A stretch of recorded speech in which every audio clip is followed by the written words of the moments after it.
Welcome to the Poisoner's Cabinet. I'm Sinead. And I'm Nick. And this is your weekly podcast exploring the lives of the great poisoners and macabre murders from across the centuries and creating curious cocktails inspired by the tales that we tell. And it's episode 86. And it's Spooky Week. I got in there before you. Yay! It's Halloween weekend. Woo-hoo-hoo. Wah-ha-ha. Ho, ho, ho. You've gone in slightly Christmassy there. I did, yes.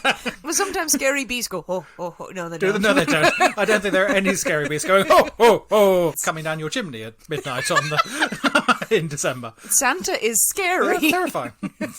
But no, it is Halloween weekend. We're here in the spooky, spooky world of poisoning and murder and ghosts for 1 week only. 1 week apparently. only, some ghosts. How are you, Nick? Yeah, am I right? You alright? Have you been trick-or-treating yet? Not just yet. Not yet. It seems a bit early. Yes, we have a couple of days until... There's still a few days before the Halloweeniness. And also, I think with a lack of children accompanying me, I think that might be slightly crazy if I just go banging on people's doors going, give me Twixes! But that's just a normal Saturday night. Yeah, I want all your chocolate. Kids get all the fun at Halloween, and like, why can't adults run around the streets and knock on people? I see the problem. Yeah, here. I think as you say, I think as you're speaking there, you're realising the problem that could ensue from this. No sweets, just cash. What would be your Halloween dress-up choice? Dress-up choice? There's a weird way to say that, but what would you go as if you were to dress up on a trick-or-treating excursion? I don't know. I find costumes difficult to do. Right. No, I find the range of costumes slightly challenging. But I did do a fantastic one a few years ago. Oh, what did you do? Fantastic one. I went as Danny DeVito doing the Penguin from Batman. Oh, yes, I think you've mentioned that. And that was awesome, and I looked fantastic. That is very good. And again, let's just go over what the character's name is. The Penguin. Did you say penguin? Penguin. Penguin. It just tickles me every time. Let's mock someone's speech, shall we? Like that doesn't happen every week with me. No, I've seen pictures of that. That is pretty damn cool. I once did a very good Halloween party where I went with very dark, macabre versions of Alice in Wonderland characters. Nice. So Alice was like in a mental asylum. You had the Red Queen who was just trying to cut everyone's head off. My brother-in-law came as a White Rabbit, but like he was a gangster with a Tommy gun. It was marvellous. I could do a good Tweedledum or Tweedledee. Just one of them. Well, there's not two of me. Bring a mirror. Potentially bring a mirror. Oh, that's very nice. Yes. Any poisonings this week? I forgot about this question was coming, and I did not think of an answer. So I'm going to say no. I'm probably waiting for all the trick-or-treating on the Halloween itself. I really must reiterate, don't poison kids. No, I'm not going to do this. Oh, okay. But potentially there might be some out there. Oh, there might be. There might be, you never know. People. Poisoned apple for the children. Exactly. Or there's a witch out there somewhere, throwing apples around full of poison. She could be trick-or-treating. Standing in an orchard just lobbing apples at people as they pass. Everyone going, this isn't scary, it's just upsetting. Yeah. They get whacked in the head by flying apples. She just knocks on your door and just throws an apple at you and then goes, give me all your Twixes. It's a modern witch from modern Britain. Love it. I am here on for a that. scooter, just chucking apples. She's now sort of Italian, isn't she? Ciao. No, not a proper scooter, but like one of those like pushy along. Oh, we're scooters. just on like a foot scooter. Yeah, like... She's got to get around. Yeah, exactly. Basket of apples on the front. Might move up to a bicycle one day, but not just yet. That sounds quite quaint, actually. If she's got a basket full of apples on the front of her old-timey bicycle. She sounds adorable now, suddenly. Apart from the fact that she's killing kids. Oh, not kids. It could be anyone. Anyone. Oh, marvellous. Yeah, well, speaking of cycling around the town and hurling apples at people while dressed as a witch, I think it's time for us to thank our delicious Patreon subscribers. Well, indeed, because we know they've all done that before. Yeah. Thank you so much to Hayley Storm, Virgin Magic. Thank you to Emporium 32. And to this next person, who potentially has to come and live with me, the Cake Butler. I didn't see that name. Where have you been all my life? To the hundreds of Patreon subscribers that we have now, you know we love each and every one of you. But anyone new, just get creative with the names. That's amazing. The Cake Butler. What the hell is the story behind that? Or I've misread it entirely. Oh, you mean it's Cat Butler or yeah, something? Yeah, probably. I'm now going to check. No, the Cake Butler. It's definitely the Cake Butler. It's definitely the Cake Butler. Yay! That's their superhero name. It's great. I love it. It's great. Okay, the Cake Butler and our other beautiful, delicious new Patreon subscribers, you are incredibly sexy. We love you very, very much. And yeah, come and join us on Patreon if you haven't already. We've been having a lovely time. We talked about cults this week. We did. That was jolly. We got all culty. It was chilling. It was very cool. Yeah, a little bit of cult action on there. Great place to chat about dark, terrible things. Well, Nick. Hello. Are you ready Don't do that. It's weird and unpleasant. to drink cocktails and talk about poison? I need to throw this glass at your face. That's really unnerving. Or we could drink poison and talk about cocktails like I did 300 years ago. Were you aiming for old woman there? I don't know. Yeah, to At say the end, 30 it went a bit weird. I was thinking, like, 300, bloody hell, how old is this ghost? So it was realistic until that point. Then you just blew it. But yeah, I'll have a drink. Whichever option that was, I'll have a drink. First one of the terrifying ghost child from 300 years ago. No one was alive. No one was alive then. Hooray, hooray, hooray. Well, it is a sort of a combination of stories this week. Mainly my episode, but also Nick's going to chip in since it is Halloween. But we can't possibly have any stories without a cocktail in hand. As you know, dear listeners, every week we choose a secret ingredient that is inspired by the tale that we tell and will flavour our cocktail of the week. I got to choose a secret ingredient this week, and this week's secret ingredient is a cat. A cat. Cat. A lovely, lovely cat. See, now you with your anti-animal cruelty malarkey going on here, I feel has now encouraged me to blend a cat or muddle one in some vodka or something. Seemed very unlike you. I just wanted to put a cat on the table Right, and see what would happen. Okay, well now this is entirely on your head. So On my head be it, okay. on your head be it. If there have been cats that have been killed, I'm worried that you went to that immediately. That's why that Essence of witch is cat. throwing apples at you. You Stole bastard. her familiar. I bloody love a cat. Only second to sharks. Right. I'm just going through the gambit of animals now Right, okay, that I love, now we're going to apparently. name animals now. But with a cat. What have you come up with, Nick? Well, I was looking on the Instagram, and there has been quite the reaction to the cat, and many, many, many options there. So we are having a black cat, but none of the variants that have been so far yet mentioned. Ooh. So this is an entirely different one. See, I've never heard of a black cat cocktail. But I can imagine there being one in Oh, existence. well, apparently there are many. Apparently Oh. there are many, many, many variants. Mini. So this is one that we are going to try to do. Wonderful. I think it is high time for us to go into the poisonous cabinet kitchen and shake up a spooky storm, so we'll see you in a minute. We'll see you in a bit.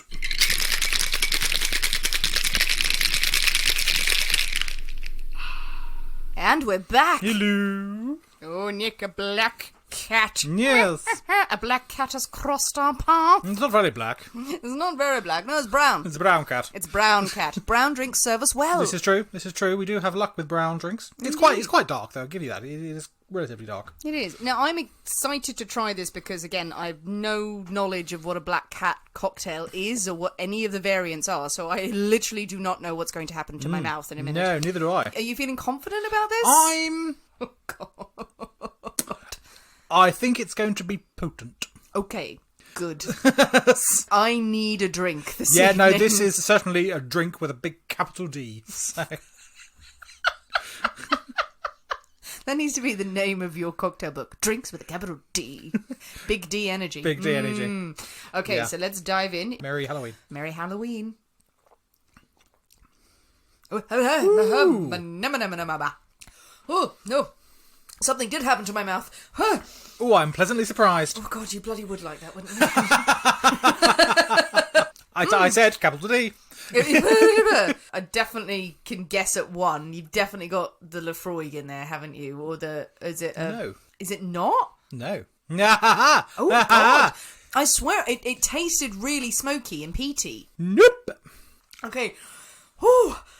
I'm going to take a minute to get over that. You're very happy. I'm really enjoying that. Bloody hell. That's really good. Bloody- oh, God. That's actually a lot better than I thought it was. Second sip. It's a very me drink. It's not a very you drink. Oh, there's a lot going on there, Nick. I'm not sure about that. Good, that means more for me. I just wanted a nice drink for Halloween. I'm crying. Sorry. You actually are. It's made your eyes water. Can you talk us through what this is so Well, I can regain my composure? So, yeah, I mean, I'm slightly surprised by the reaction here. Gin. We have some gin. Okay. We like gin. We liked gin. We have some mezcal, which is where you're getting your smokiness from. Oh, yes, okay. We have some mezcal. We have some sherry. Sherry? Bit of dry sherry and Montiliard sherry. Okay. And some sweet vermouth. What? That's and it? A drop of sugar. A drop of sugar to balance. Oh. But yeah, that's it. So, no citrusy lime, no nothing to water it down. It's pure booze. Just stirred or? Stirred over a big old chunk of ice. Gin, mezcal, sherry, and red vermouth. That makes me happy. Nick is so I happy. really like that. That is like... That's like the first time someone tasted a Negroni, and the first time I ever tasted a Negroni, I went "Wah!" and threw it across the room. Yeah, I don't like. It's got mezcal. It's got gin. You like those know, things. but you ruined it with sherry. No, I made it so much better. Wow, that is really divisive. I don't think I've ever seen you this happy. This is right up there. This is great. I love it. Giggling mess. I'm going to try a third sip. I'll make you something different. Nope. No. It did mellow on the... Actually, to be fair, I think I took the smallest sip in the world there. The third sip does mellow a little. And then you get more of the sweetness of the sherry. But, oh, no, here it comes. No. Oh, you've taken mezcal and done something horrible to it. I don't think there has been a cocktail that has divided us so distinctly. It's so your cup of tea. No, I'm going to cry if I drink this. I've made a drink that's made me cry. What more do you want for Halloween? I don't think it's wise that I continue with this. Nick, I'm donating my black cat to you. Oh, how kind. Which is kind of apt for the story. You'll hear about this later. Okay. But does this mean I've now got to go make you something else? It does, actually, yeah. Because I'm a benevolent woman, but not that Not that goddamn. benevolent. No. Taketh away as well. So, yeah, the black cat, a resounding success with Nick, but I'm afraid we are going to have to do the wavy lines and pause while Nick makes me something nice. Oh, should we do spooky lines? Spooky lines. Like the Twilight Zone, like do do do do do do do do do do. That's a psycho noise. Yes, great, yeah. And we're back again. Hello. I didn't inflict it upon Nick. Yes. I have made myself an alternative drink. I have made a margarita with mezcal to try and stay on the same plane. But Nick's very happy. He's I've jolly. got 2 drinks now. He has 2 drinks. Everything has worked out beautifully. So you have a black cat firmly in hand. 2 black cats firmly in hand. 2 black cats. Well, that's a very strange image of you walking down the street, la la la la la, with the cats. I'm at a safe distance behind you. With a margarita. With a margarita and a sombrero going, this is a strange Halloween costume. Is it time for some Halloween tales? I think we should get on with it. Hooray, hooray, hooray. Let us delve into the world of witches for Halloween. Witches, Nick. Witches. There are witches. Witches. We're going to talk about witches this time. Okay. There better be some good poisony, murdery connections going on. Well, there are murdery connections with Okay, then I'll witches. let you off then. Thank you so much. Witches, witchy trials, witchy shenanigans today. I have got a story. Nick has a bit of a story. I've got some little factoids to tell you, as is my wont at Halloween. It's all a great big bubbling cauldron of poisony goodness. Obviously, we are looking at some witch trial stories today, and stories around the witch trials. Before we go into the laughter, I completely acknowledge that the witch trials themselves are an example of murder. And it's a very dark and serious side to everything that's witchy. I have some thoughts to share on this at the end. We will cover it, but let's get on with the banter first, shall we? We've shared a few witchy tales on this show before, haven't we? We have. I mean, Mary Bateman springs to mind. Absolutely. The Prophet Hen of Leeds. The Prophet will Hen of never Leeds. leave my mind. I want a t-shirt with that written on it. That's the next batch of merch, isn't it? We've had witches on the show. We've never had a witch-themed show. There's been wizards and... Have we had a warlock? Not by name, I think. Not by name, but by nature. Well, indeed. I don't know the difference between a warlock and a wizard. I don't think there is much of one. Okay, well then why do you come at me every time I say, is he a warlock? You go, no, he's a wizard. It's fun. Okay. And I like saying wizard. Wizard. We almost had a wizard shark. This is true. We've had drawings of a wizard shark right? sent to us. This is amazing. Yes, we have had a healthy dose of people proclaiming themselves to be witches or seers or indeed prophet hens. But let's start with something poisony. Good. Nick, Yes. how do witches fly? On a broom. On a broom. In their minds. In their minds. On a broom, yes. This popular image we have of the witch on her broom flying around. Now, where does that come from? It's interesting. Well, traditionally, it wasn't thought, you might think it's strange, but way back when witches were popular, dare I say, or when people just believed that there were witches out there, no one thought that witches just conjured the ability to fly out of their minds or out of their magic.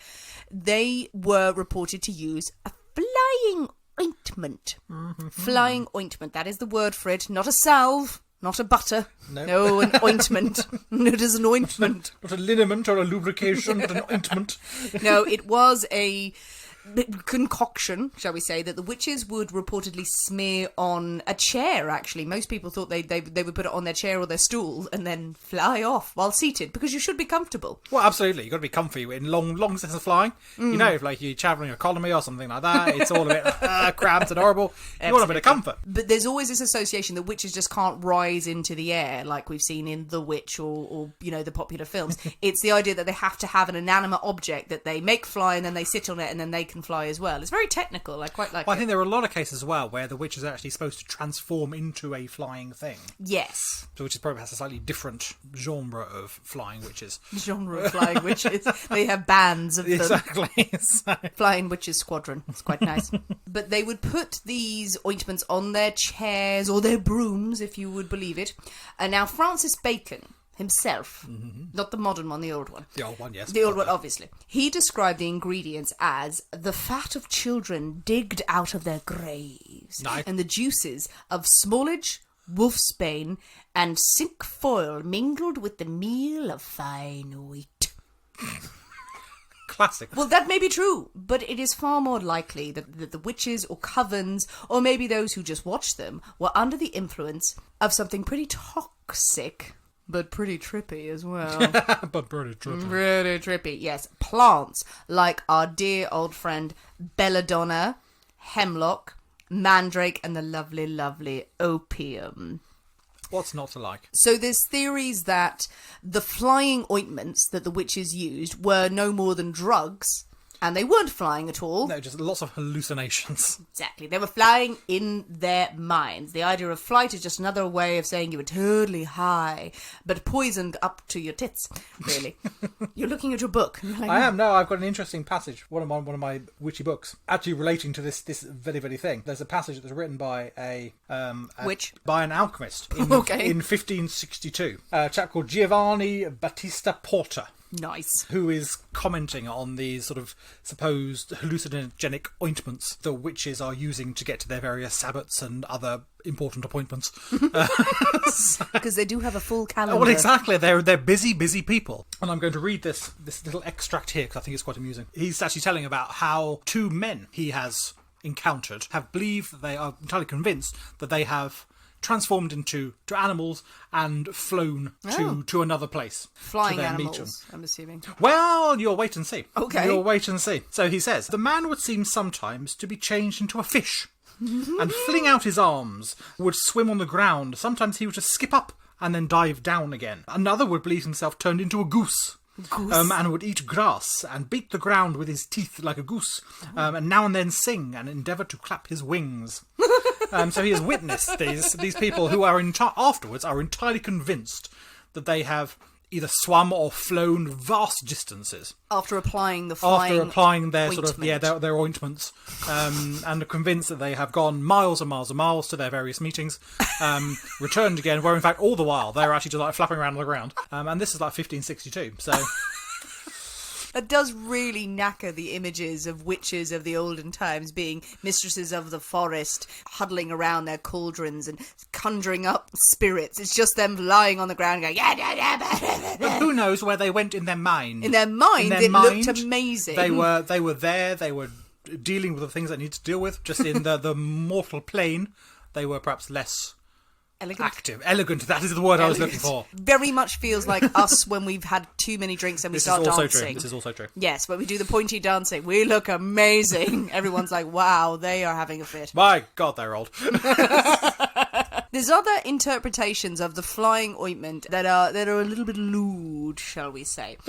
Now, you may remember when we talked about the case of Alice Kittler, who was a witch that we did cover in the show, and the idea that the ointment is best absorbed through sensitive areas. Mucousy membrane. Yes, the mucousy membrane, maybe the vagina. Maybe. Yes, there are lots of references as well. When in the Alice Kittler story, there's all the reference of many worms and entrails and stuff that had to be rubbed into the vagina that would enable the woman to fly. But when you look into some of the writings, a lot of references to greased staffs. Right. Okay. This is true. It may have been misconstrued that where did the bloody broomstick come from? Well, this is a very good point. Yeah. Is this someone having a great jolly old time? Someone walks in and goes, "What the fuck are you doing?" "I'm a witch. I can fly."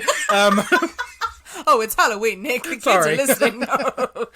Somehow I think the flying ointment... Oh, they were on broomsticks. Oh, wait a minute. They were greasing up They were on pole. top of a broomstick.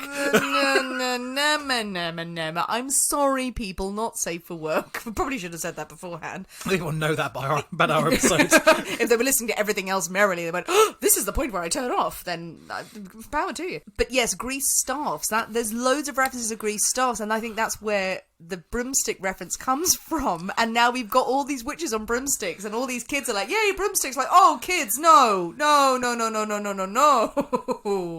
Just have that in your mind. Tonight, when you're alone. I was going to say when you're trick-or-treating with your family. Oh, God. Anyway. You gave me the second drink. You only have yourself to blame. Indeed. Well, the old warnings that drugs or whatever else makes you fly, it's just witchcraft. Yep. Just witchcraft. All those PSAs about, oh, don't take drugs because you think you can fly off a building, you can do that. It's true. It's true because the witches were doing it for ages. And having a great time. Having a great time. You know, very clearly they were. Good for Misunderstood. This is more reason the witches should be revered because they were just ahead of female empowerment. That was Quite it. right. But yeah, that was a little foray into the filthy world, apparently, of flying ointments. Now, I do have a story for you today. I should hope so. I'm going to tell you the story of the first woman ever executed for witchcraft in England. Ooh. I will again say, first woman ever to be executed for witchcraft in England. She bloody wasn't a witch.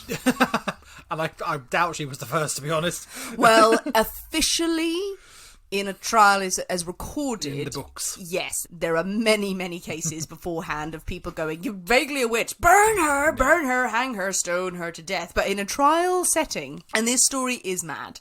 Yes, it is the precursor to a lot of horror that would come later. But let's go with it. Let's have a little bit of fun because it's Halloween. Let's go and meet, Nick, Agnes Waterhouse. Hello, Agnes. A witchy name, if ever there was one.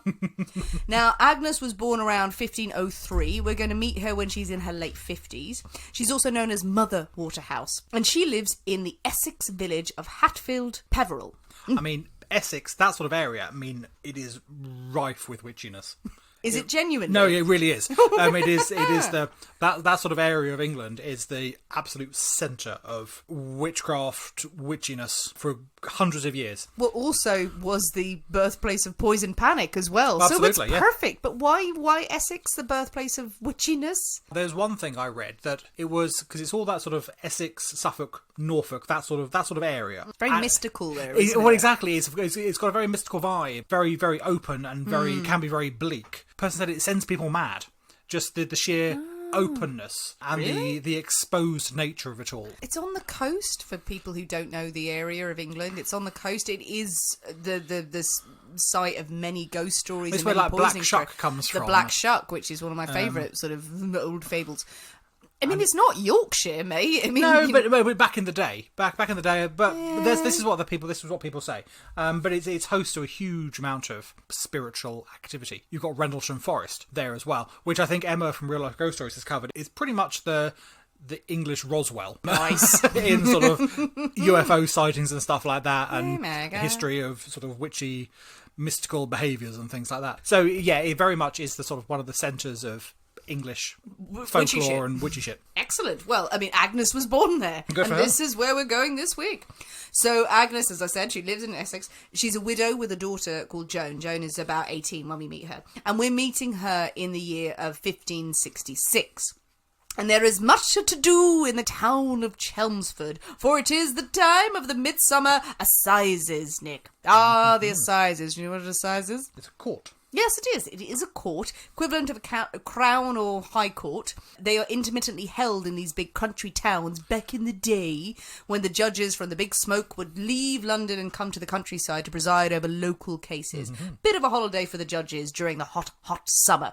A holiday may be stretching it. I think they're quite busy during these times. Oh, you wouldn't believe, But I Nick. think all the crimes have been sort of held until the judge arrives on his yearly trip. Absolutely. So the prisons are overflowing with nutters. Queuing round the block. Everyone wants to see the big men from the big city. Yeah. The courthouse is not a pleasant venue. It was described by one local historian, open-sided building with galleries overlooking the court floor. The court was only 26 foot by 24 foot, if you can picture that. Quite small. And it had to fit the counsel, the clerks, the plaintiffs, the defendants, the jurors, the witnesses, the prisoners, the judges, and all of the spectators, and everyone who was queuing up for the next case. Pretty much everyone in Essex. Everyone crammed in there going, oh, look at the big men. Oh, what pointy hats they have. Do you have anything to say in your defence? I can't breathe! I like your hat. And also, all of these highfalutin judges are coming down from the big city, and they're not getting much of an exciting holiday in the hot, cramped courtroom, and they're having to deal with a lot of petty country folk problems. Simple rural folk, not big stole my sexy sheep. cases. Yeah, he stole my sheep, she took my fence, she ate my bread, I've got no legs, can I sue God? All of those things. Classic all things. of those things come through. But this year is a little bit more exciting, as one case has attracted the presence of Reverend Thomas Cole, who is an archdeacon, who will go on to be an archdeacon, Sir John Fortescue, who will become the Chancellor of the Exchequer, and also the Queen's Attorney later will get involved in this case. There's enough big names here that you wouldn't normally see in Chelmsford Assizes, really, for Midsummer. People are thinking, this is quite interesting. What sort of case could attract such prestigious men? Well, it would be the case of these three women, Agnes Waterhouse, her daughter, 18-year-old Joan, and Elizabeth Frances, allegedly Agnes's sister. Some records on this are sketchy. She is recorded as her sister at a later time. And these women are all accused. What could they be accused of? Greasing up the shafts. No, sorry. It came out much worse than I had it in my head. No, they're accused of witchcraft. And Agnes herself is accused of using witchcraft to murder. See, that's a tricky thing, that. You don't want to be doing that. You don't want to be doing that. You don't want to be killing anyone, generally, but using your witchy ways. Yeah. She's accused of killing a man named William Fine. She's also accused of killing her own husband. I will say, William Fine, the reference is here, disappears in most of the reports. He's accused of killing a man. This is a witch trial. Details are sketchy in certain parts, and they are absolutely minutiae in other areas Yeah, where I'm you'd sure. go, really, this isn't the This point is of what this you're story. concentrating on. Not surprisingly, not much is known about her childhood, but all the information from this case comes from the court records, and namely a pamphlet entitled The Examination and Confession of Certain Witches in Chelmsford in County Essex before the Queen's Magistrates Judges and the day July of 1566. Say that one again? No. I forgot there were Roman numerals in there and I just blanked. It's on the 26th of July. Sorry. Now, these three women have indeed been accused of witchcraft. And it was said that the two sisters, Elizabeth and Agnes, practiced witchcraft together and had brought Agnes's daughter, Joan, into their coven. Now, some say that she was part of their little coven of witches. Others say she was an innocent bystander. Now, Elizabeth Frances is the first one on the stand. Now, she speaks to court. And as I said, these are just the testimonies from the pamphlet. And they're great. I'm thinking not entirely unbiased. Maybe, maybe not. Let's just go with it and we'll speculate later. Okay, we'll find out. Now, it was said from the age of 12, Elizabeth Frances had been schooled by her grandmother, Mother Eve, in the ways of witchcraft. She had taught her the old ways, the witchy ways. And when Elizabeth Frances was a grown woman, Mother Eve had given her a special gift, a familiar, in the shape of a cat. It's a cat. It's actually a white spotted cat. It's a white cat, a white spotted cat. The cat's name? Mr. Whiskers. I knew you were going to say that. Mr. Whiskerson. Mr. Whiskerson. Mr. Whiskerson the third. Snuggle Fluffy Toes. No, the cat's name was Satan. Nice. Subtle. Good. Understated. Always a good start. Always a good start to pet ownership. Now, Elizabeth said the cat was indeed otherworldly. Ever since she received this white spotted cat named Satan, the cat could apparently speak to her in a strange, hollow voice. It would feed on milk and drops of blood. Nice, tasty. That's what sustained it. The cat would whisper instruction to Elizabeth all through her life, guided her through, possibly not on the best path advisable. Because cats, what do you expect bastards. by a cat called Satan? It's not going to lead you right, is it? No, cats are always like, go to the kibble over here constantly. If it's called Satan, you're not quids in here. No. But under the cat's influence, Elizabeth was said to have stolen livestock from her neighbours. She had reportedly harmed many men. In some accounts, it's that she'd killed many men. This is glossed over completely. There's a reference to a... Killed many men. You stole my cows! What the hell are you doing, woman? The cat. A rich man named Andrew Biles had apparently died mysteriously after leaving Elizabeth pregnant, and it was the cat who instructed Elizabeth on which herbs to put in her tea to terminate the pregnancy. Nice. Clever cat. Cat. I'm imagining the cat filing its nails. Yeah. The whole way through. Absolutely. It's got a big swivelly chair. Indeed. And it's stroking a human. Yeah. Elizabeth claimed to have willed the cat on to more terrible deeds herself. She willed the cat to commit acts on her behalf, but also she said she was influenced by the cat, including one account when she apparently got sick and tired of her new husband and even her new baby. She wanted the cat to do away with them. Now, at this point, the court is going, this is nice. Anything you want to say about Agnes, the woman we got in here on the murder witchy trials, you know, you don't have to keep saying shit about your cat. Fine. She goes, oh yes, Agnes. Okay, fine. Now, Agnes said she eventually gave the cat, which is about 15 years old now, to Agnes. And possibly my favourite bit of the story is that she swapped the cat for a cake. I think that's fair. Why wasn't cake the secret ingredient? Well, she said she gave Where's the cat... the cake butler when you need them? The cake butler would be furious. Did she get a cake for the cat instead of money? Or did Agnes make her a cake and then she paid for it in cats?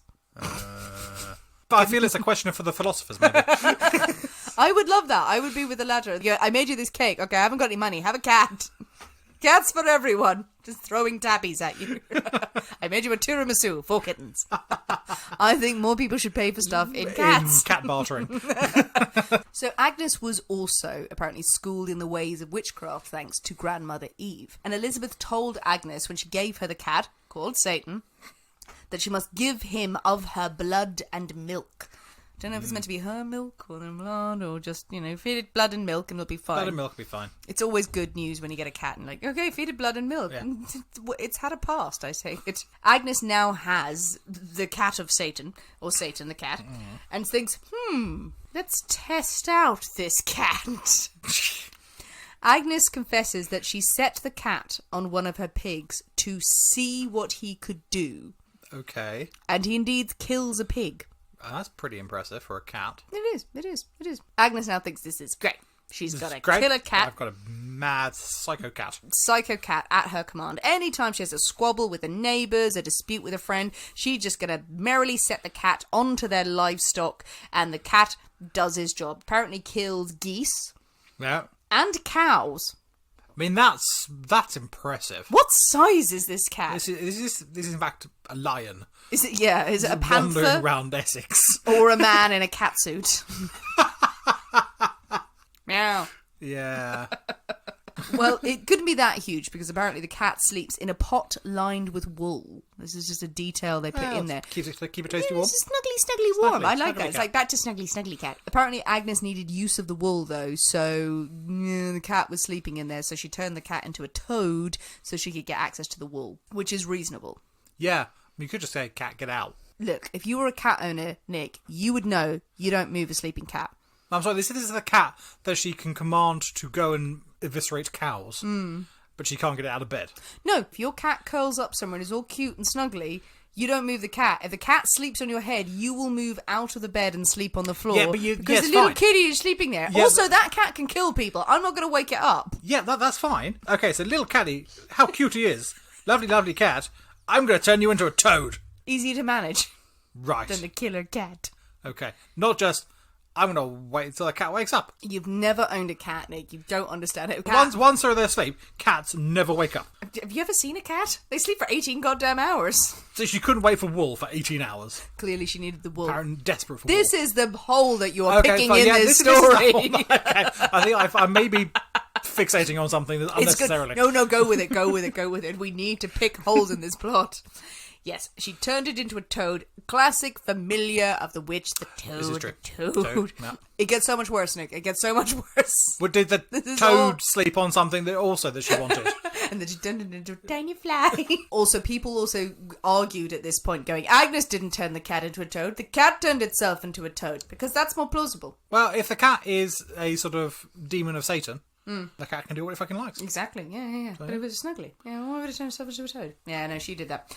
So Agnes said that she may have set the cat on other animals, but she never used her witchcraft or the cat's witchcraft to harm people or kill anyone. She insisted that she didn't do that. Whatever she said about taking revenge on neighbours and killing cows with a cat, the rest is not true, but it's not looking good for her. That's actually quite... I'm going to... Again, interesting point. It's quite clever. This is 1566. 1563, the law changed. Nick's random history facts. Witchcraft Act of 1542. Henry VIII. This is just in Nick's head. By people. Henry VIII going, anything to do with witches, cut their heads off. Yes. Kill them. Yeah. Death. Yeah. Elizabeth I comes along, 1563. Different Witchcraft Act, which says, only going to kill them if they've caused harm to someone. Ah. If they've just sort of like messed up their hair, moved some books around or something like that, then Knock the milk over. knock the milk over, that sort of stuff. Maybe killed a cow. Yeah, you'll get punished, but not in a sort of especially witchcrafty way. It's only if you've specifically injured or killed a person through witchcraft, then you've had it. And that came in 1563. Well, there we go. This case is all about, can we convict someone of murder based on witchcraft? But there are a million stories bouncing around of, oh, I did this, oh, I did this, oh, I harmed people, oh, I didn't do that. And the evidence in this pamphlet is tenuous at best. But yes, this has a bearing on the case. Next up in the trial is Joan Waterhouse, Agnes's daughter. Now, Joan is aware of the cat living in the pot in her house, who is the, incarnation of Satan, killing animals willy-nilly, turning into toads. It's absolutely fine. One day, Joan is having a bad day. She has been shunned by a neighbour child. Now, Joan is about 18 at this time. She meets a neighbour child, Agnes Brown, and apparently the child refused to give her a piece of bread and cheese. Bitch. Joan is completely annoyed, and she thinks, I know, I'll go ask that cat toad for help. Yep. First reaction. She testifies that the toad told her, again a good sign, that he would help her if she offered up her soul to Satan. I mean, classic bargain. So whatever happens, a few days later, we hear the testimony of Agnes Brown, the 12-year-old girl. She is playing in the yard when she is confronted by a grim spectre, a huge black dog with horns and the face of an ape and a silver chain and a whistle around its neck. The dog approaches the little girl and spoke and asked for some butter. That's not a good day if that's happening. Yeah. If a dog's asking you for butter, it's... This is with the face of an ape. With the face of an ape, yes. I'm also thinking, this is 1560, she's 12 in Essex. Where the fuck Never has she seen an ape? Never seen an ape. Where? Not that many zoos going around the place at this point. Really? No. Monkey's not native to England, really. I mean, the testimony of a 12-year-old child, yes, is astonishingly weird, and no one questions it. No, so Agnes goes no to the dog asking for butter. Dog goes fine, somehow produces a key to their milk house and goes and steals the butter himself. Yeah. This is all read out in court. Absolutely. The dog returns then, later, later with a knife and claims it would thrust the knife into the heart of the child and make her die, in her own words. And most damning of all, when Agnes Brown asked the dog who its dam was, he waggled his head towards Agnes Waterhouse's home. For fuck's sake, evil dog, come on. It's like, Now, the testimony of young Agnes Brown is pretty damning to the court. No one gives a hoot that she's 12 years old and can make up any old shit. No, I mean, this is the thing. I mean, a part of this, all these sort of witch trials and stuff like that, they were notorious for the flimsiest of evidence. They were, so evidence of children sort of 4 or 5 years old would give evidence in court, and then what they say was absolutely that's true. Hand to God. They would mean sometimes you read about them actually taking the evidence of spirits. So a spirit has spoken to someone who said this person killed me, and that person who had this vision or something would relay that to court, and that would be given as evidence and used as legitimate proof that someone had done something untoward. So the burden of proof is pretty low. Yes. It's pretty low in these cases. Suspend your disbelief, because while people may be going, this is all bollocks, it was read out in court. This was recorded absolutely as fact. The women are apparently admitting to all manner of witchiness and devilry, but they're not admitting to harming a human being. That Agnes is saying, no, she's threatened, she's trying to do this, and the little child, Agnes Brown this is, and other people are throwing in, oh, she killed this man, she killed that man. Now, are the women simply trying to blame a cat for their own misdeeds? Have they been persuaded to offer up their testimonies by some other means? Well, we don't know. What ends up is that Joan Waterhouse, the daughter of Agnes Waterhouse, is cleared of all charges. Elizabeth Frances gets off with a light sentence. She would actually stand trial again 13 years later for witchcraft and be hanged. Oh, right. Yeah, she got away from it for 13 years. But it's Agnes who is sentenced to death. Before she goes to the gallows, she reportedly confesses to having sent her cat Satan to try and kill a neighbour. It's a new name, this one as well, a tailor named Wardle. But apparently she wasn't able to harm him because his faith was too strong. It all gets convoluted about this person she sent to kill the cat, and then this isn't mentioned again. The one thing that apparently she does confess to is that she assisted the death of her husband. Now, some people say, was it the cat who did it? Did she slip him some poison? Or is it the fact that their marriage was not very happy? She had said that they had lived somewhat unquietly, which is a wonderful name for a sort of a bickering marriage. Somewhat unquietly. But some think maybe that there was a great deal of guilt that she had because she maybe let her husband die and didn't feel remorse about it because it was an unhappy marriage. Or did she help him along? Or did Satan the cat kill him? Either way, Agnes was hanged on the 25th of July, 1566, the first woman in England to be executed for witchcraft. Oh, that's very good. So that is the mad, mad story of Agnes Waterhouse. As we've established, witch trials, they're crazy, and this is an early one. That is a very early one, absolutely. It's one of the first. Yeah, we kind of think about witch trials, and depending where you're from, the witch trials date back to, I think the first one recorded in Europe is in the 1400s in Laverne. It's kind of on the border of Switzerland and Germany. The first actual trial. Absolutely, because you've got this sort of the Inquisition, really, that sort of kicks off in the sort of like the 13th century. Mainly, then they're sort of focused on sort of heretics and generally anti-Christian people. Yes. But so by sort of the 1400s, mid 1400s, they are focusing more on the witchy heretics and things. I think it's 1480.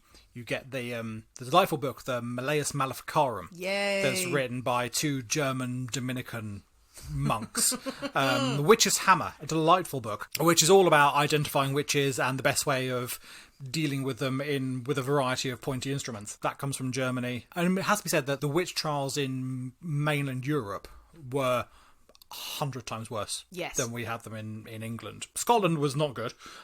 No. They had their pretty unpleasant pieces, but in England we fared pretty well on the witch trials. Not as well as Ireland, who did even better about not hanging and burning people. Well, it's strange that we always think about the Pendle witches and we think about the witch trials in England because we think, oh, how horrific. In America, obviously, there's the famous Salem witch trials. Yeah. In Scotland and in Europe, these are tens of thousands of people verging on, actually, when you add them up, it's hundreds of thousands of people, and also, I mean, in Europe and in Scotland as well, they did prefer the burning.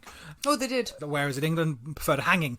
You wouldn't get burned unless it was for a treason or something like that, something against the crown. Then they would set you on fire. But for witches, a good old hanging would suffice. So, is there a particular reason why there was this switch over to witch trials, to persecuting people in court, as opposed to the sort of superstition that went before it? Well, I think a lot of it came from when in England, when sort of like Henry VIII split away from the Catholic Church. So that, I think, was a big part of it.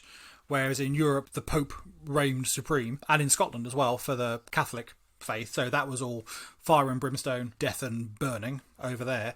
But in England, where it was Protestantism, it was somewhat less superstitious. A little bit less, a bit more practical, a bit more less fire and brimstone, More efficient. more efficient, more official, more sort of slightly terrifying in its own way. Because some of the earliest stories that we hear about trials involving werewolves, trials involving witches, trials involving vampires, and even those stories have come from Europe, where you've still got deeply Catholic countries who are absolutely adhering to the Bible and saying, no, anyone who is different we will persecute and we will cast them out in a very succinct way. In England... Well, there was that separation between church and state in England, which you didn't necessarily have in some of the in European countries. And actually, the Witchcraft Act, the one that Henry VIII brought in and the one that Elizabeth I sort of modified, there were actually clauses in there barring the clergy from getting involved. So it was a purely state matter. There was nothing religious about it. It was in court. Those were the rules. A priest couldn't come along and claim religious preferences or anything like that on those cases. But the heyday of witch hunts and the heyday of what we would see of witch hunts, if heyday is the right word, comes after Agnes Waterhouse's case. Well, absolutely. That was one of the initial, I think that was one of the very first ones that came about, and they sort of grew from there throughout the sort of 17th century, and then sort of died off in sort of the mid 1700s towards the end of the 1700s. They sort of died a death. And one of the most famous ones that we know is Matthew Hopkins. I'm sure people are familiar with his name. Again, based around Essex, born in Suffolk, plied his trade around Essex. So known as the Witchfinder General, indeed. Played by the wonderful Vincent Price in the Hammer horror films. Very disturbing film. You're going to tell us a little story. So I can tell you a little bit about Matthew Hopkins. Because as people may have gathered over the couple of years we've been doing this, this sort of area is a fascination of mine. So the early 17th century, so the early 1600s, just after the time that Sinead was talking about, the paranoia about witches is ever increasing. You've got King James, who comes along after Elizabeth. You've got King James, who is absolutely obsessed with the witchcraft. He was King James VI of Scotland first. Catholic country, love a burning of a person, and while he was there, he is heavily involved in various witch trials, personally involved in various witch trials. There was one occasion where he's going to meet a proposed new bride in Denmark, and a massive storm erupts, and all his ships are scattered, and half of them sunk, and he almost dies. It turns out that it's a witch's plot to stop him marrying this particular person. So from then on, he sort of is convinced the witches are out to get him. I mean, they are. They are entirely out to get him. And then there's a trial of about 300 witches in Scotland, which he is heavily involved in, of which a great many of them are burned for sort of treason against the king. For bad weather. So he develops his entire fascination and paranoia about witchcraft. He actually writes a book called Demonology. Yes, he does. Which is published in 1597. Which is actually, I've got a copy of it. It's You have a copy of a lot of weird shit. I have a copy of a lot of weird books. I go and look at Nick's bookcase every now and then. I go, interesting. There's a lot of weird shit in there. Interesting. I'm like, okay, why are they all arranged in a pentacle? Okay.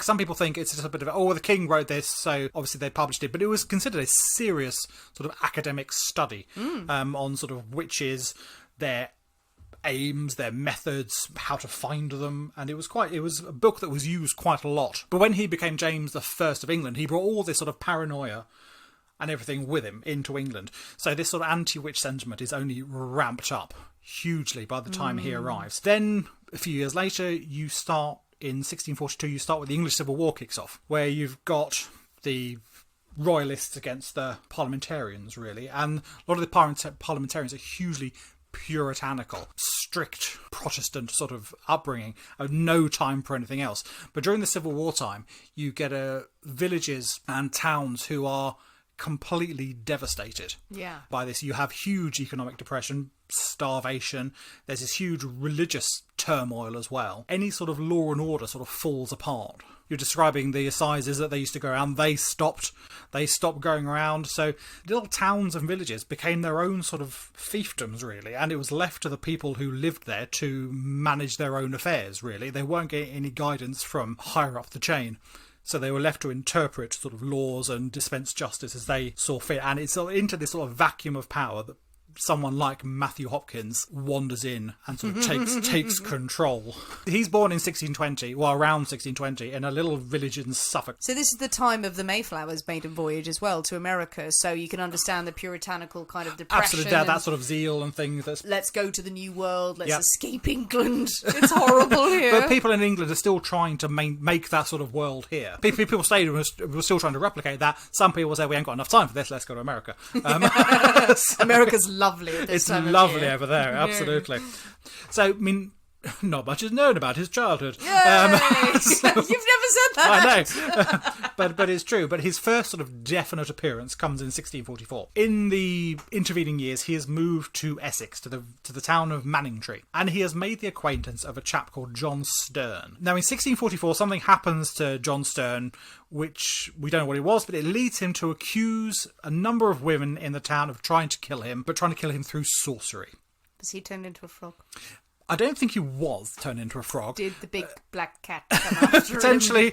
Potentially Satan came after him, or there was a dog shaped like a monkey. We don't know what it was. We don't know what happened to Satan in that trial. No, there he was in Manningtree, and he was annoying the hell out of John Sterne. So we don't know what this trigger was, but Sterne asks his dear friend Matthew Hopkins to help him out. And Hopkins is quite enthusiastic in his agreement. He has come from this incredibly puritanical family. His father, his uncle, one of his brothers are all priests or vicars. So this sort of zeal has been drummed into him since birth, really. So he has got that vibe about him. He is. He's got a vibe, like the way that Matthew Hopkins has a vibe. No, I mean he's sort of disapproving of everything and anyone he's ever met. Really, I can't imagine he's much fun at parties. Really, no. And I mean until this point, traditionally, sort of one of the first stages of investigating witchcraft is if someone said, "Oh, that person's a witch," they wouldn't go straight to the pointy things. There would be some steps in between, and one of the first ones would be to lock them up and set watchers to observe them, just like through windows, just have a look, see what they're doing for a few days. Ew. Well, the idea being that if these women, predominantly women, obviously, are locked up, if they were to conjure any spirits, if a familiar was to arrive and chat to them, if they started zooming around on a broom or something like that. They've heard about the grease shafts. Exactly. Everyone wants to look at that. So these watchers would see this going on and then being able to report in court, say, "Oh yes, I saw them talking to a spirit," or "Satan came in," or "they were zooming around the rafters like anything. Here's the evidence." Now, this is taking a bit too long for Matthew Hopkins' liking, really. It's taking a bit too much time. So he convinces these watchers that he should get in there and see if we can move things along a bit. Speed up the process slightly. Torture is technically illegal still at this point, apart from sort of capital crown-based crimes. Treason against the Queen, we'll stretch you and chop your bits off. But general day-to-day stuff, not allowed to torture people, really. Day-to-day, not so much. It's not much allowed. You didn't deliver the milk on time. I will put you in the Iron Maiden, goddammit! Well, it makes a difference from Europe, where Iron Maiden, thumbscrews, all that sort of thing. Bring it on. You go absolutely. For it. Over here, it's slightly more restrained. I only said Jehovah. But what there is over here, I mean, it's an incredibly fine line. And you have somewhat more of a psychological thing going on. Sleep deprivation.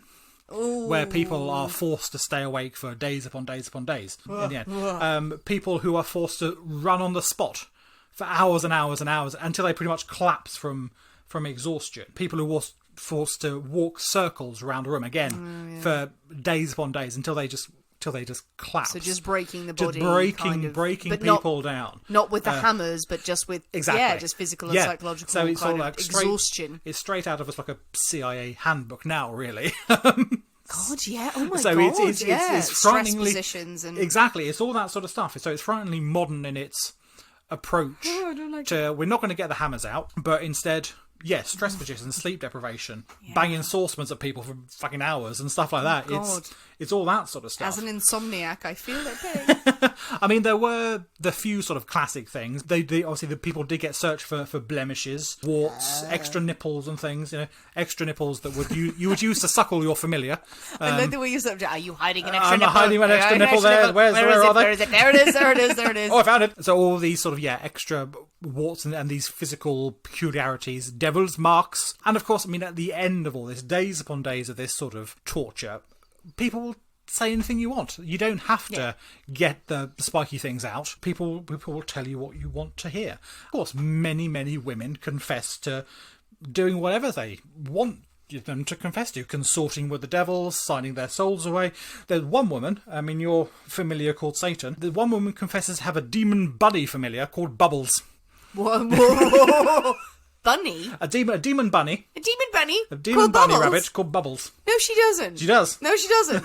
What? That's amazing. What? Which is great.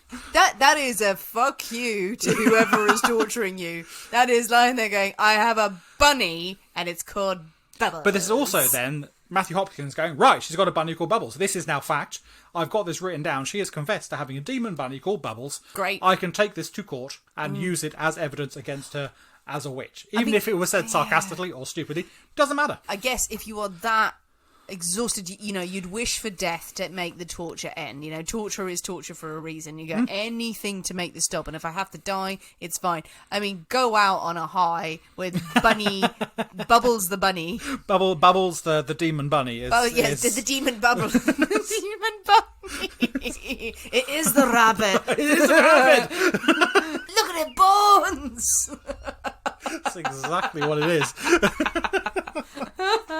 So, I mean, apart from the demon bunny, these women also, they give names of other women in the town. They then are taken in for questioning and such like. And name more woodland animals. Name more. Eventually, about 36 women have confessed to various forms of witchcraft and such like. Now, Hopkins, he's now considered he's done his job. He's got these confessions. So he takes these to the Earl of Warwick, who oversees the supposed justice in this area. And he takes these confessions that he's got from these women. And those women are sent to trial based on these confessions. And 19 of them are hung. 2 of them die while waiting in prison. I've heard of that a few times. Of actually, a lot of witches were just so battered. And, absolutely. Witches in inverted commas. They don't survive the waiting in prison because the conditions are also dreadful. Disease, starvation and things, so they die waiting for a trial, but 19 of them end up being hanged. But say, Hopkins, he doesn't stick around to see any of this. He's done his job. He's got the confession, and now he's off to the next village. There are other witches to sort of sniff out. After his first sort of success, he is he's very much overjoyed by his initial success. So he gives himself the title, the famous title of Witchfinder General. I mean, it's a pretty good title for an absolute bastard. It's a good title to have. I mean, it's one of those where you kind of sit there and just go like, oh, God, it's a good title. God, I wish it wasn't such a good title. Damn you! Yeah. It's like a Bond villain or something. It is. You go, oh, that's really cool. Absolutely. Oh, Witchfinder General. Clippy-clopping around on his horse looking for fucking Bubbles the bunny. He manages to convince people that he has authority from Parliament to seek out witch. He doesn't have any of it. No, I don't know. He doesn't have any of this sort of authority, but he's obviously so charismatic and he is able to speak with such conviction that people are convinced that he has this authority. And know that he is Vincent Price. He's got this title, he's probably got a few medals, he's got a fancy hat. No one's going to question him. Big hat. The next month, there is the largest witch trial in English history. It's held in Bury St Edmunds in Suffolk, where 18 people, 2 women and 2 men are hanged on evidence supplied by Hopkins. Now, there were over 100 put on trial. So from over 100 put on trial, 18 are hanged. About 10 die in prison. That is the biggest witch trial there has ever been in England. So far. So far, I'm really hoping we're not going to have any coming up. I do hope. But Hopkins and Stern, his sort of like brother-in-arms, really, they begin to travel around eastern England. So it's Essex, Suffolk, Norfolk, Cambridgeshire, Bedfordshire, that sort of area, going from village to village to village. They're followed by pretty much a selection of groupies now, Women who follow them around, they're known as prickers. I've heard of this, yes. These women who follow, because they are appointed to sort of search out on the accused, the devil's marks and things, and sort of prick them with supposed needles. And if they don't bleed, then obviously that's a terrible sign of the devil. That is one more piece of evidence against them. When they pricked them, they were pricking them to actually give them the sign of the devil or something, so the devil's bitten them. There's a few reports actually that they use prickers with retractable needles. Like stage knives, that actually the needles used, so they could say, "Oh look, we're stabbing this person," and nothing's happened to them, so there's no blood. Therefore, they are in league with Satan because they've got extra tough skin. God.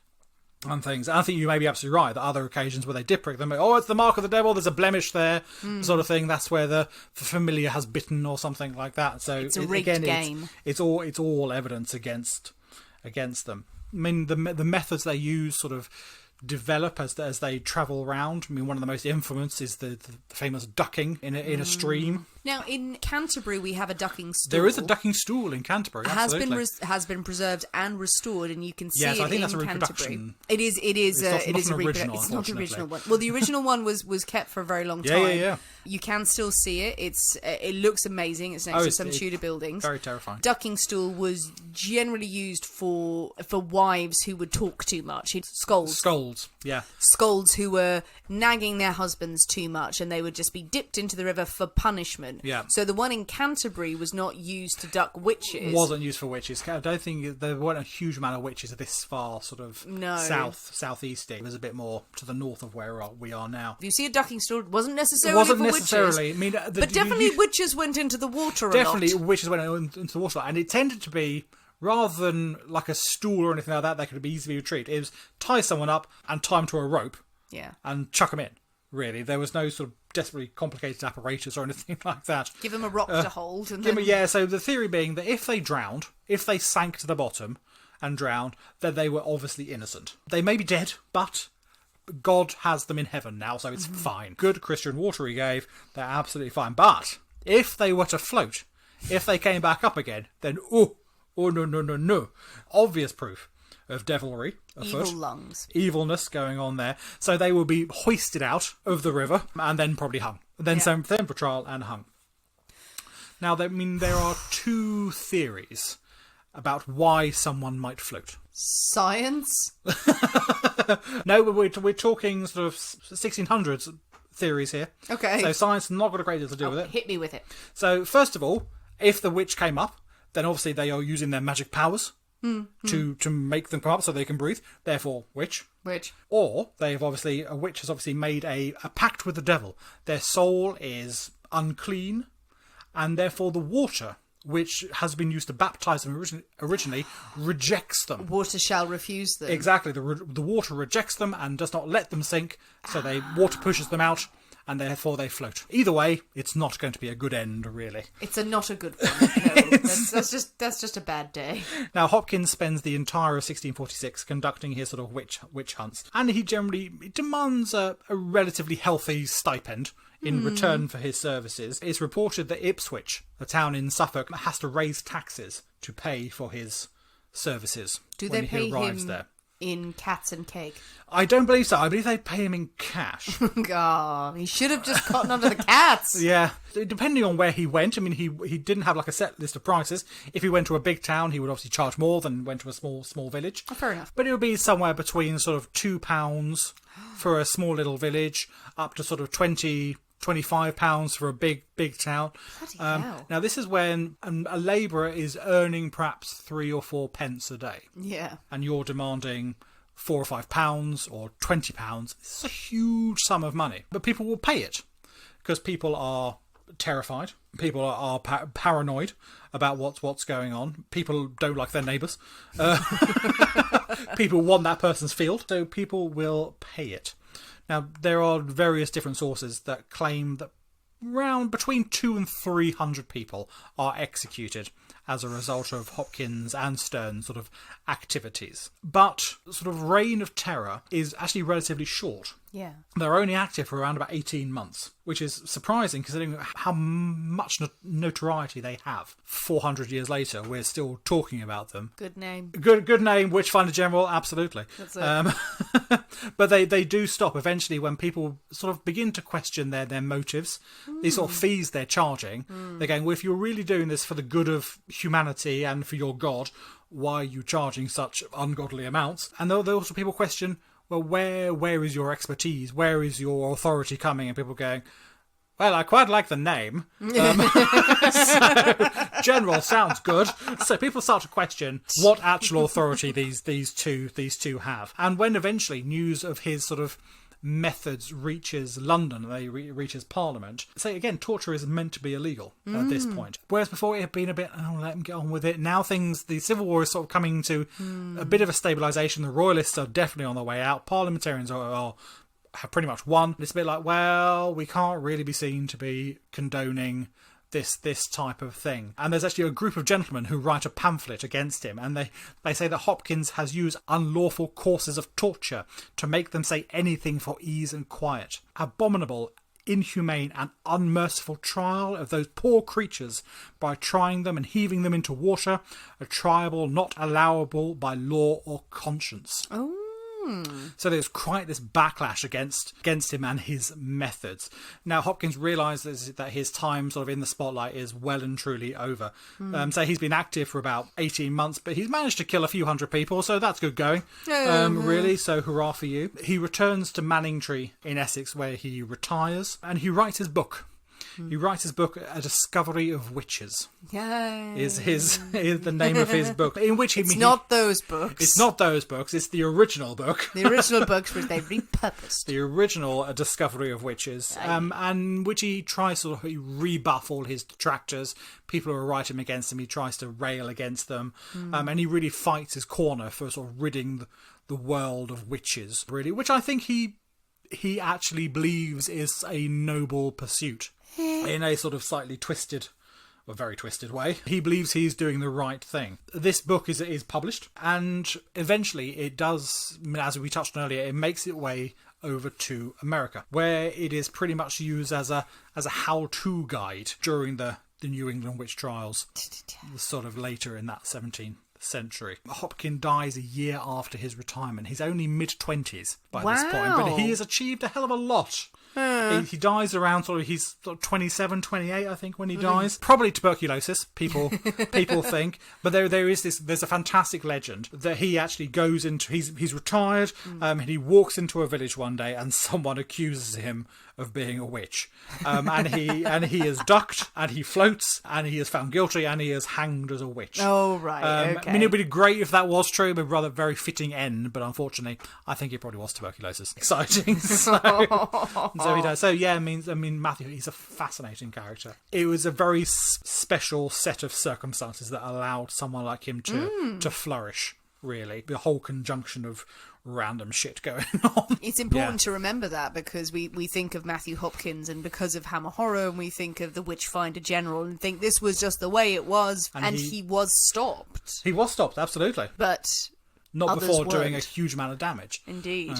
So yes, what began with Agnes in England wouldn't end for centuries afterwards. But truly, the witch trials in England, the witch trials in Europe, the witch trials in America, around the world, would result in the deaths of hundreds of thousands of people, maybe even into the millions, most of which were women. These were murders. The women and the men who were burned, hanged, beaten to death and forced to endure tortures beyond the realm of imagination were the victims of bloodthirsty lunacy or plain old-fashioned fear-mongering, and maybe in some cases a genuine believed faith. For the handful of men who were smugly happy to see a woman tortured to death as penance for speaking out of turn, there were scores or even hundreds of people who stood by and nodded along out of fear of what would happen to them. So strong is one person's belief, and so powerful is another person's fear, terrible things can happen. And they are still happening today. In India, for example, around 2,500 people were hunted, tortured and killed on suspicion of being a witch between 2000 and 2016. And the killing of witches continues today